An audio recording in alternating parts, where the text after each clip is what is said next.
The unwritten rules of Facebook. It cut all of our ad costs by over 70%. How do you want to be able to take in all of this data that's around us? Some of his campaigns have done up to $20 million in sales. I think this is going to be the future for the next 10 years. And now here is The Win with your hostess, serial entrepreneur, marketeer, and chief sexy boss, Heather Havenwood. Look, our whole world revolves around our iPhone, iPad, Droid. You know they say we look at our phones on average 150 times a day? And if you're a small business and want to actually grow, you need to reach people where they're looking at and listening the most, their smartphones. See, marketing via text messaging is a great way to start, and it's super easy. Just text the word START to 72,000 to learn more about my friends at Mobit. They're marketing experts, and they will show you how to use text messaging for your business and to get more leads and convert them amazingly. Again, text the word START to 72,000. Again, that's text the word START, S-T-A-R-T, to 72,000. Hi, everyone, and welcome to The Win with Heather Havenwood. And today I have Jamie J on the line. Hey, Jamie, you there? I'm here. I'm excited to have you on the phone. Now, we are talking about a day before podcast movement, and you're going, yes? Yes, can't wait. Tomorrow morning at 5 a.m., I'm off to the airport. Off to the airport to Chicago for Podcast Movement 2016. So I'm not going, and I feel like kind of like the loser in the room. Not going. I should go. I just didn't schedule it. My birthday got here and I went to Vegas. I partied too much and here we are, right? So I'll be listening from afar. But, Podcast Movie is really awesome. And since I'm only about less than 10 episodes into my podcast, I know it takes a lot to get things going. But you're kind of you're someone who's already been around the block in the podcast world, and you just are launching at the Podcast Movement a new company, which we're going to be talking about today. So yes. I want to tell people today a little bit about who you are, like the little bio part, and then we can jump into it. Does that work? Sounds great. Okay, so Jamie is an avid hockey fan. Now, I have to say, you are an avid hockey fan, and when I was on your podcast, I didn't even understand it. I had to ask you what that meant, and we'll tell the people in just a second. He loves the competition spirit and the team aspect of the game, and he enjoys the sport so much he decided to integrate his passion for the sport into his passion for marketing. And Jamie has been working in the sales and marketing arena since he left the Army as a paratrooper for the 82nd Airborne Division in 1994, and thank you for your service since we just had 4th of July yesterday. Thank you. You're welcome.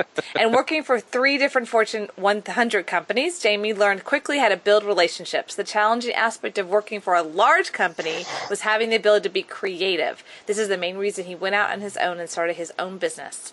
His first business was as a partner in small California-based real estate advertising agency and publishing company. And after the burst, which you and I have that in common, in 2008, Jamie had to start over. Oh, been there, right?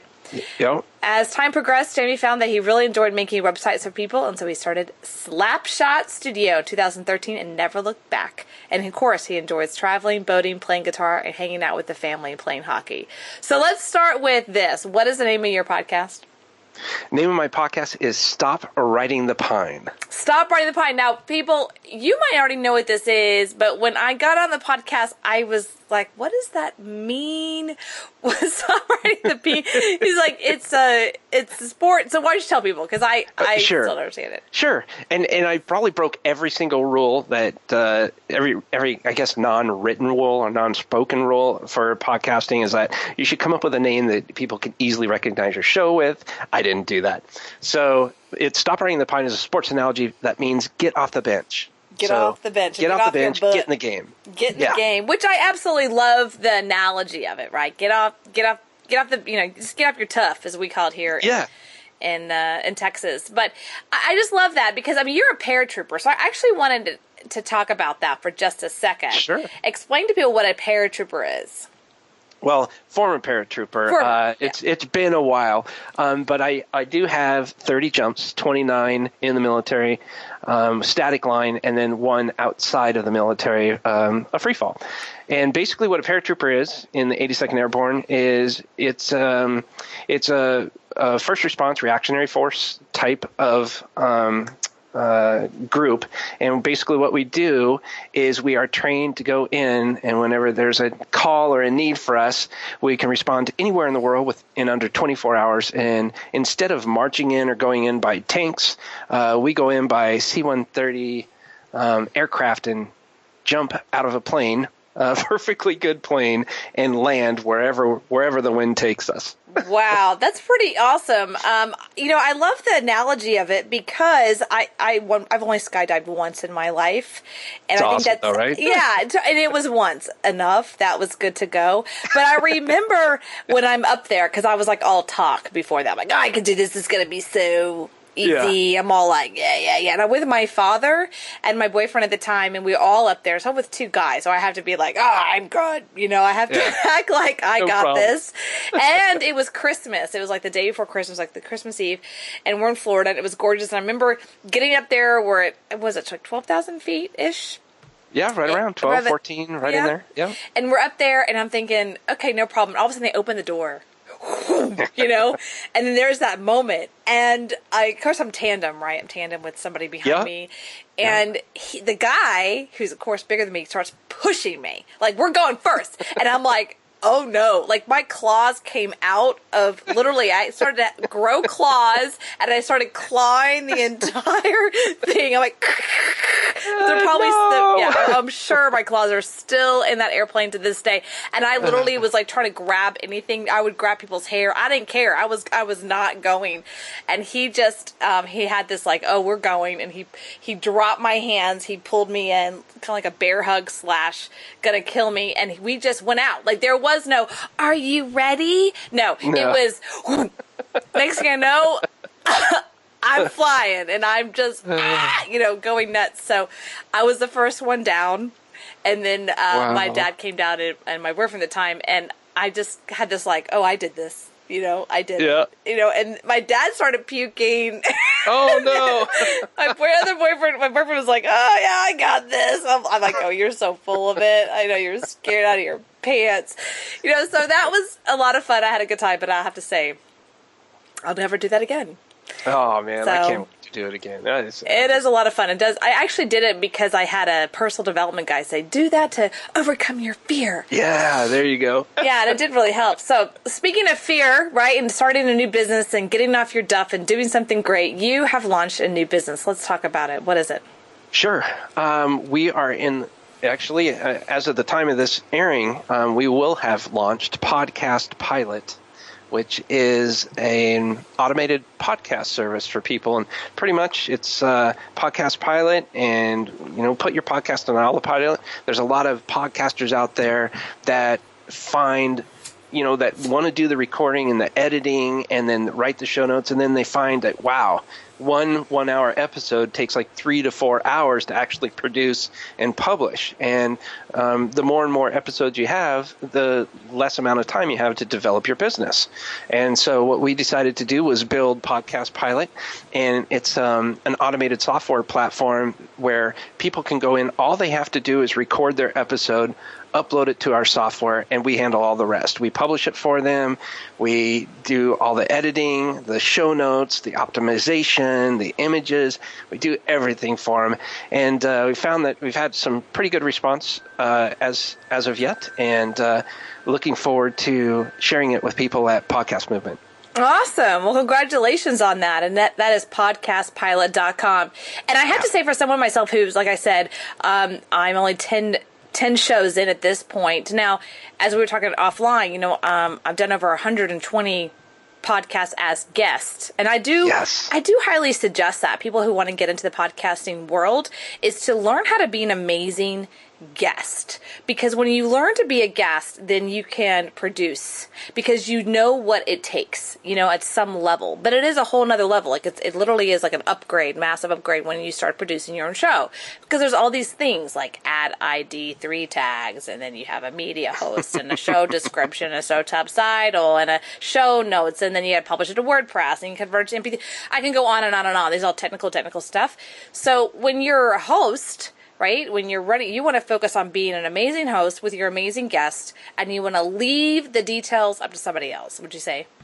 Yes, 100%. Yeah. You said it perfectly. Yeah. That's the biggest thing, I think, with entrepreneurs and small business owners. It's hard for people to, let someone else take a hold of their baby sometimes. It's a challenge. But one of the biggest things, I think, and you probably know this better than most, I know you do know this better than most, time is your most important factor. And if you own a business, your job is to network, to tell people about it, to, keep that engine going. And, why get drawn down in all the mundane details of, the intricacies of dealing with stuff like editing a show and writing the show notes when you could be out there, marketing your business. Mm-hmm. That's so true. I think the number one, the aspect of every business owner is to be self-selling. They got to learn to self-sell. So your job right now is to self-sell. So tell us more why you chose to go down this road, because you already have a successful business at SlapShot Studios. So what was your hey, we're doing this? Because I really want to go down this road for just a second, because I know podcasting is getting bigger and bigger, and that's great. And I actually want to have that conversation too. What is the future?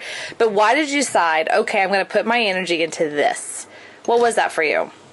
Great question. So one of the things that I like to help others out with is help with their messaging. And if you cannot convey what your message is in a simple sentence or two, then the likelihood of someone understanding what you're doing is going to be not good, right? Right. So what we did is we had a small little media agency, and we were kind of everything to everybody. And I found that people were just getting confused. They're like, what do you do? You do websites, you do this and that. So what we did is in, I think, March of this year, we said, you know what, heck, we're not going to do the agency thing anymore. We're going to separate it out, and we want to be able to provide each step separately. But also, if someone wants, we can provide the entire solution for an entrepreneur. So we have the websites that we're building. That's great. That's your home. That's your foundation. There's a lot of overwhelm when you're trying to get a business going. So we want to take that away. So that's why we'd have SlapShot Studios to build your website. Well, the next thing after that is, well, heck, you need to support that website, but you don't really have the time. Again, time. We're looking at time. So we come up with Done For You WP, which is a WordPress. A monthly WordPress service and support. Mm-hmm. And then we said, okay, so now you have the site, now it's supported, then how do you invite people? How do you get people there? Mm-hmm. Well, that's where we came up with both our Facebook marketing and our podcasting. And podcasting is such a powerful medium to get your message out there, meet other people. It's huge. I can't say enough good about podcasting. As you know, it's awesome. And then once you get people coming, now you're successful. Well, heck, what do you do next? Well, now it's time to scale your business. Well, how do I scale my business? Well, you hire a VA. So we came up with bottleneck.online, and we have a VA service. So now we're marketing these independently. Our message is very clear for each one of these different facets of the journey. So you can do it individually, or you can take it on as you grow, and that's what we're hoping. We're hoping to develop relationships at each different stage of an entrepreneur's or small business owner's business life. And so that was our reason. Yeah, a friend of mine always talked about when you're working with a business model, you want to have it so that when people come into your realm, you're basically having them come into your entire business system. And that's what you've done. And I love that about what you're talking about. And there's a lesson here for people in the entrepreneurship world, is that when you create a business of just a service, you also want to create a business that once you get the client, what else can you provide for them? What else can you self-sell them? Because once you have that relationship, you begin to realize they have other needs and desires and things that you can provide for them. One of the worst things I think a business can do is say, we don't do that. It's kind of like, well, what do you need? We can find a way to do that. You know what I mean? Right. And I think that's the best way to look at entrepreneurship. Entrepreneurship is when you have clarity. And when you have clarity, you have confidence. When you have confidence, you have freedom. And one of the services you provide in the podcasting world, I know for myself, when I first started on podcasting, actually 2013, I only took out 6 episodes. You can find it online, Sexy Boss Show. I didn't know what I was doing. If you look at it, they're all published on the same day. I had no idea what I was doing. And I outsourced to some dude to edit it. I don't even know if he edited right. I didn't know show notes. Like, I didn't know any of that. If he had come to me and say, hey, here's what we'll do for you. We'll help you with the ID tag and the SEO of this and the show description. Oh my God, I would have paid him to do that. I didn't understand all that. Now I've learned that. So then now I hired the right company like yourself to do that. So what else inside of that as an entrepreneur can people say, hey, why should I start a podcast now? What kind of businesses you think now, the future of podcasting? Where do you see in 3 years, and who should start it? Great question. I say that right now we've moved from Mike Koenig says this, we moved from a transactional-based economy to a relationship-based economy. The way that you're going to build business these days and into the future is by building relationships more so than ever before. People have choices now. They have, tons of choices out there. So what's the best way to get through that? Break through the noise, right? Break through the noise of all the different messages and the advertisements out there. Well, the best way is to create content and create content consistently. One of the easiest ways to really spread your message and distribute it through all different kinds of channels, iTunes, Stitcher, iHeartRadio, Spreaker, your blog, all this stuff is by podcasting. It's an incredible medium to explore. And when I said creating content, it's very important to create fresh content. Google loves it. Another nice thing is if you have like an interview style format like the show that you have where you get to interview me. What's nice is now you get to leverage my name. So you can actually, if someone Googles Jamie J podcast, or something to that effect, if your optimization is done correctly on your show notes, well, guess what? You're going to pop up when someone Googles me to try and listen to a podcast show.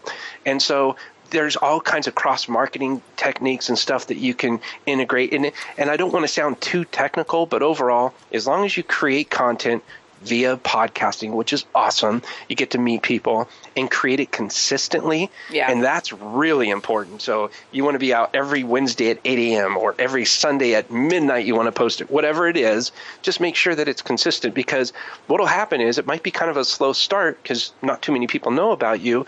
But the longer you stick with it and the more consistent you are, all of a sudden you start getting fans, and they'll start expecting that new episode. They have it on their iPhone. Yeah, it's also evergreen, and that's one of the things I love about podcasting is that it's an evergreen. I feel it's an evergreen. I mean, sometimes you can listen to it and you go, oh, that was outdated, but most of it's an evergreen. Now, what I find is that my favorite podcast lately has been a political podcast, which... Oh, wow. Yeah, isn't that crazy? I never thought in a million years I'd be a political junkie, but lately I've been a political junkie. I mean, there was a time in my life, you asked me who the president was, I'm like, I don't know. I'm not really sure. Maybe it's Bill, maybe it's Bush, who knows. Now I'm like all up on the day-to-day, and, maybe I'm getting old. I don't know, Jamie, but I think a lot of that has to do with how things have shifted, because I can listen to my political podcast or whatever when I want to, when I choose to. It's time shifted. Alex Mendosian talks about that. It's a time shifted conversation versus, I have to sit in front of the TV at 6 p.m., which is kind of how we grew up, And so I think that things are time shifting now, and the more they allow people to listen, read, find information that they want when the time that they want it, it's like they can consume it at a higher level. And that's what I find. So are you still doing you're still doing your podcast, right? Oh, heck yeah. Okay, good. Yeah. Okay, good. Yep, we're episode 80. I think we just recorded episode 87. So and go check out his podcast, because I was an amazing interviewee. Yes, you were. It's an amazing guest, I guess that's the word. I was amazing. I had a great time on your podcast, because I did show up and I didn't know you, which was kind of fun. I think that's part of the podcasting thing, is like we meet and we're like, hey, how's it going? And then, then we had this conversation about my life, and I have a conversation about your life, and then it becomes an intimate conversation versus like an email. I think that's really important. So I have one question for you. You had the boom bust, I call it, in real estate in 2008 in California. But you're no longer in California. You're in the middle of boom nowhere, as you call it. So tell me about that. Why'd you move I'm in the there? middle of nowhere and hang a quick right. Got it. Okay. So tell us about that. How'd you get there?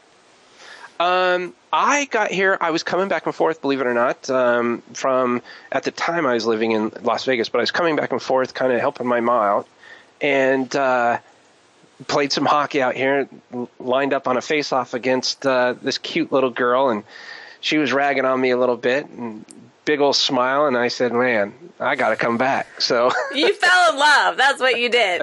Okay. I did. You fell in love. Jamie J fell in love. And there he goes, from California to the middle of nowhere. Yep. So here you go. So how many years has it been since you've been there? Oh, my gosh. It has been almost 5 years in August. So what is it like going from California to middle of nowhere?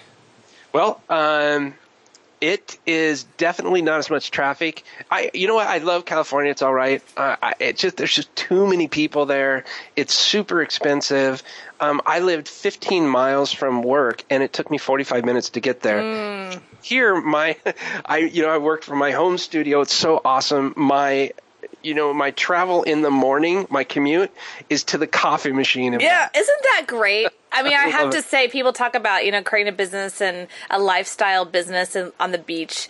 For me, a lifestyle business is waking up, maybe not taking a shower. Yeah, right? Right? Maybe not. I don't know. Depends on what we want to do that day. And then going to the coffee machine, walking upstairs.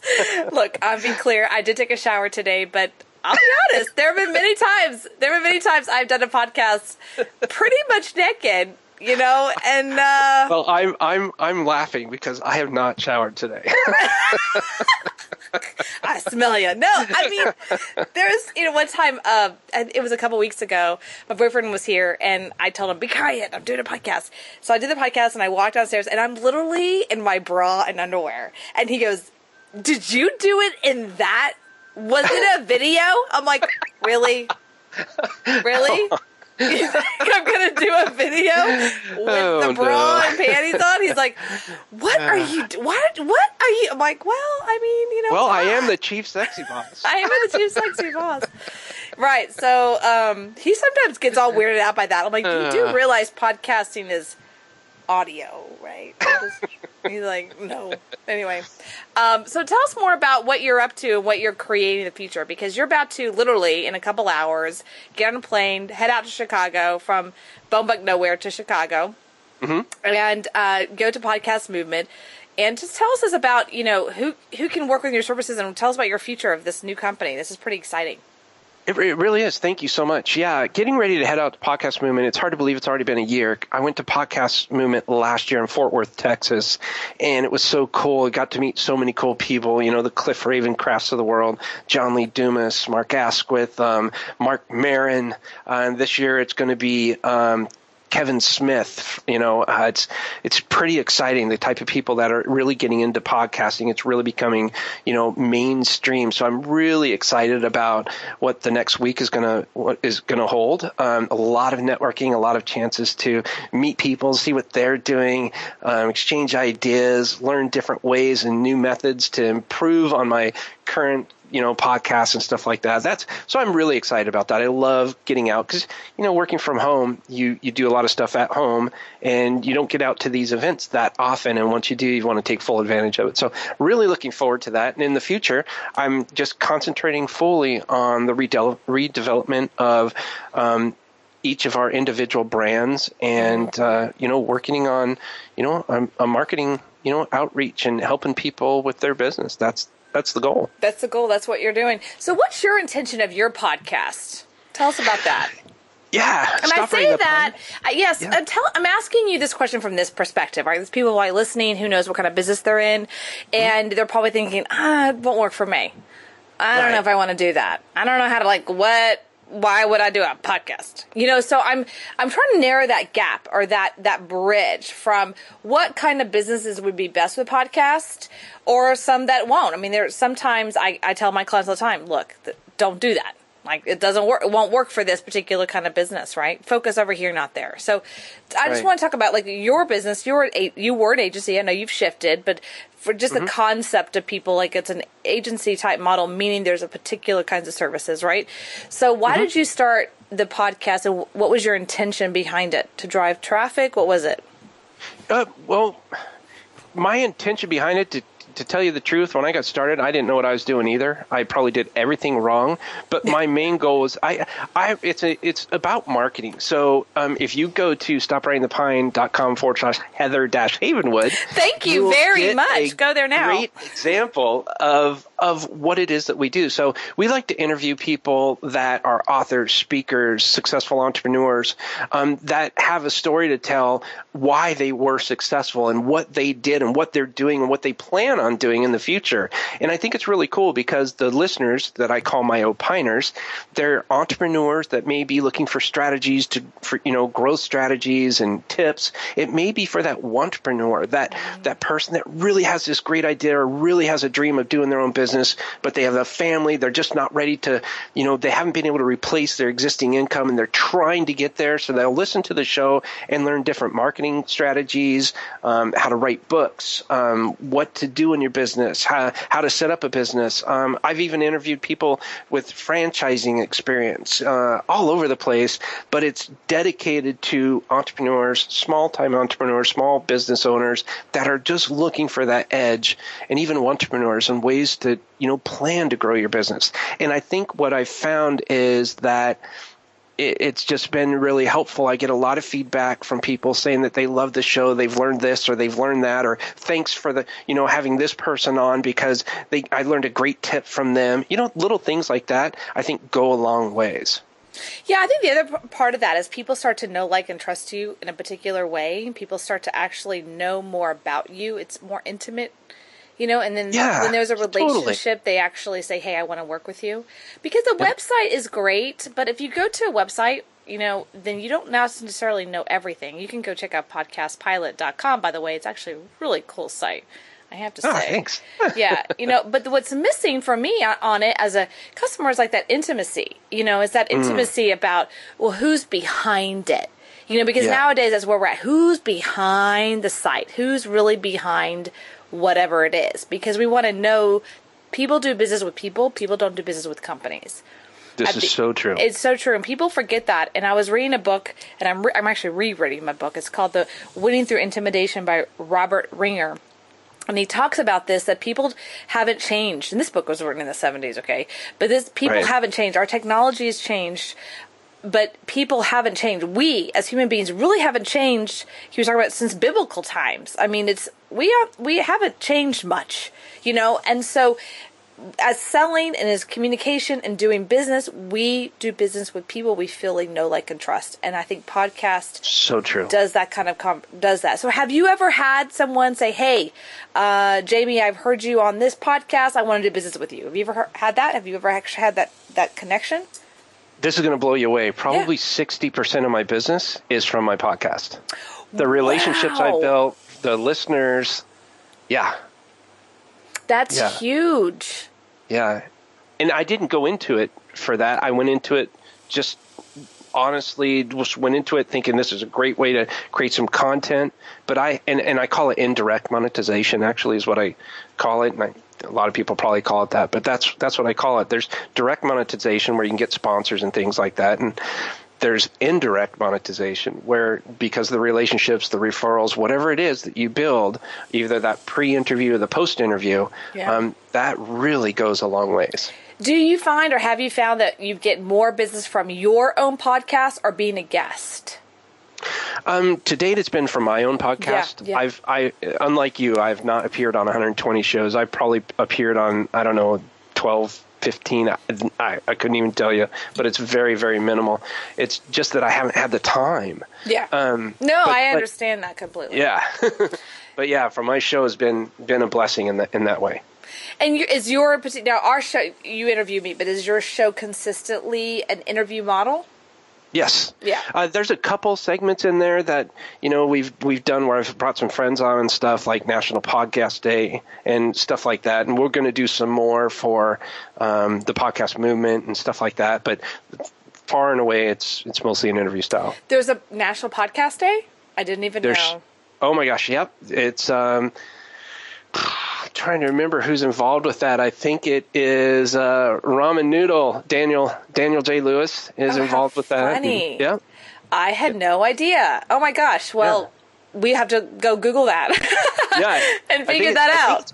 I think it's called International Podcast Day. Oh, it's international. That's another thing with podcasting that I find fascinating is that even on my own stats and other podcast stats, when you know, in iTunes, you can go and say, okay, yeah, I'm in America, but then there's you can say, okay, I want to look at other countries. And I always find it fascinating when you go to like China. And they're like, people are downloading your podcast in China. You're like, what are they thinking? Cool. And for some reason, I have this like China's so far, far away, like it's another planet. It's kind of like Mars to me. Yeah. So the fact that someone on like Mars/China is downloading anything and listening to me or someone else is just this fascination. And that's what I call the American bubble, by the way. I know I'm very clear. I'm an American bubble girl where I feel that life doesn't happen outside of us.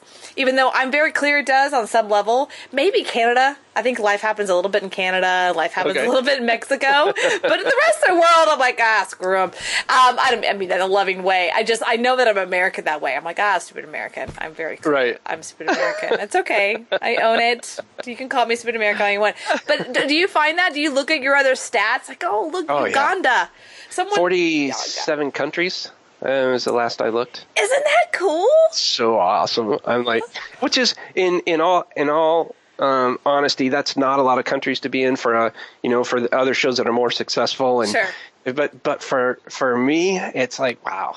It's just awesome. It is cool. I do think it's cool. I love that. 47 countries. I mean, honestly, I don't even know how many countries are out there. That's how blonde in America I am right now. I'm going to be honest. I don't. I know there's... Oh, well, I'm right there with you. I don't know. Good. Okay, good. I can't even answer that. Where is my Wikipedia? Let me Google that. Just 1 second. I'm really bad. I know there's over 6 billion people on the planet. Ta-da! I know that. Hey, there you go. That's all I need to know, right? And India has a lot of them. And China does too. And we're somewhere down 3 or 4. And I know who our president is. Exactly. I know who our yes, Mr. Obama is our president currently at the evergreen stage of this podcast. And someday it might be Trump. We're not sure. Oh, Lord, yeah. Lordy. Look who's becoming president. Well, thank you for this conversation. So I just want to, go ahead and shout out podcastpilot.com. And what is the URL again of our infamous interview? It is stopwritingthepine.com/Heather-Havenwood. That's me. But go check out his podcast. No kidding. It's really an amazing podcast. I had a great time on yours, and I know you have a lot of great guests. You're a guy, what I call behind the scenes dude, where you know all these people, and people don't know you know all these people. You're like one of those guys. You're like what I call, like a Batman of networkers, I love that about you. So, it's true. It really is true about you. So what are where can people find you? Any other websites you want to share with our listeners? Yeah, without any kind of overwhelm, you can go check out slapshotstudio.com. You can check out doneforyouwp.com, and you can check out bottleneck.online, which is our virtual assistant services. I meant to ask you about that before we go. Tell us more about your virtual assistant. Tell us more about that. Yeah, that's a lot of fun, actually. We have fun with that one. And basically what we do is I source or find virtual assistants in America, Canada, and the Philippines mainly. And we do everything from administrative assistance. They'll book, flights for you. They'll do all of that up to WordPress developers, programmers. So if you have a need, you're growing and you need something to grow. The nice deal about this is when we outsource to, say, the Philippines, their economy is much different than ours. So we can, instead of right now, the average rate for a social media manager in the U.S. Do you have any idea?